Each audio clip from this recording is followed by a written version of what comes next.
What's more expensive, a Rolls Royce or a Volkswagen?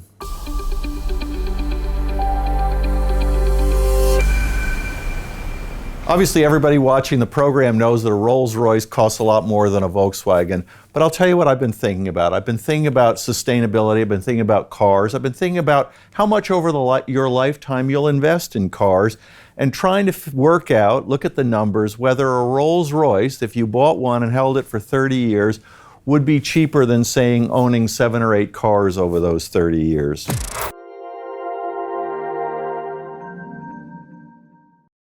Let's look at the numbers. What's a Rolls Royce cost? A Rolls Royce, a new one, a Wraith, or maybe a Ghost, I don't know, I don't own a Rolls Royce, but it costs about $300,000 in US dollar terms, maybe $325,000 if you get air conditioning or maybe leather seats, which I assume you will when you buy your Rolls Royce.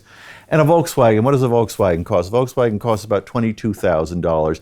In between, maybe I thought we could look at a Mercedes or perhaps a BMW 7 Series and ask the question, looking at the numbers, is it cheaper to buy the Rolls Royce for $300,000, drive it, lovingly take care of it in that period, and sell it after 30 years, 35 years, maybe for $500,000? It's an interesting proposition whether if we put up $300,000, we'll get our money back and then some, maybe in 30, 35 years. Unfortunately, as I looked at the numbers, this is the conclusion that I came to. You buy a Rolls Royce, you drive it around the block, you drive it, say, 3-4 years, and instead of being worth $500,000, yes, a few of them might be, some of the collector items, some of the very valuable ones, limited series, whatever, but your average Rolls Royce in 4 years is probably going to be worth about $100,000. Whereas your BMW, let's say you pay $90,000 for your BMW, fully loaded, maybe not fully loaded, and in 4 years the market for that is probably going to be about $40,000.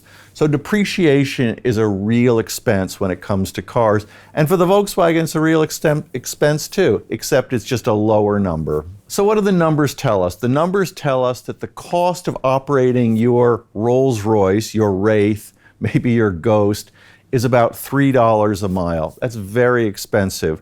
Whereas the cost of operating and running a Volkswagen is about 50 cents a mile, assuming you drive about 80,000 miles over those 4 years. Does it mean that a Volkswagen gives you as much pleasure as a Rolls Royce? I can't answer that. That's a Zen question beyond the investment advisor. But what I can say is that the depreciation number is a real number when it comes to cars, because the new car, when you drive it off the lot, take it home, show your friends, feel good about it, does decrease in value. And with that, it's a real number. And it's $3 on the Rolls Royce, and it's about 50 cents on the Volkswagen, it's about $1 on the 7 Series. So what's the best way to buy a car? Cars cost a lot of money. Aside from a house, it might be one of the biggest investments you'll make in your lifetime. I would look at it this way. If you get over that depreciation number, I know new cars are nice, they have a nice smell, they're marketed well, people are impressed by you having a new car. At the same time, if you buy it after 18, say 20 months, you may save almost half the allotted cost of that car. So a BMW, a 7 Series, that may sell for $90,000 new, in 18 months might cost you $45,000.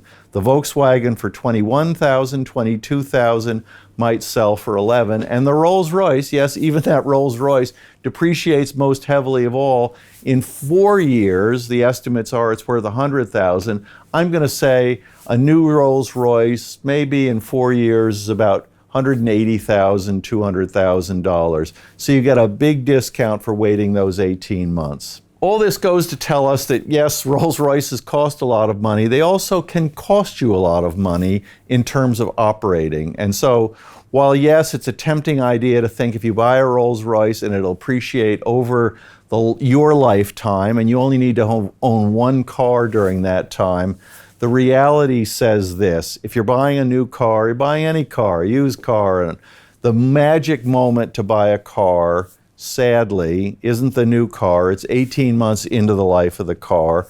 What's the best way to buy a car? Well, I think with the internet, you can comparison shop exactly what it is you're looking for. I can tell you the car that rates the highest in terms of retaining its value, for whatever reason, is a Jeep Wrangler Unlimited. Yep, one of those boxy SUV Jeeps that sell around the world, that has a kind of a sports utility look.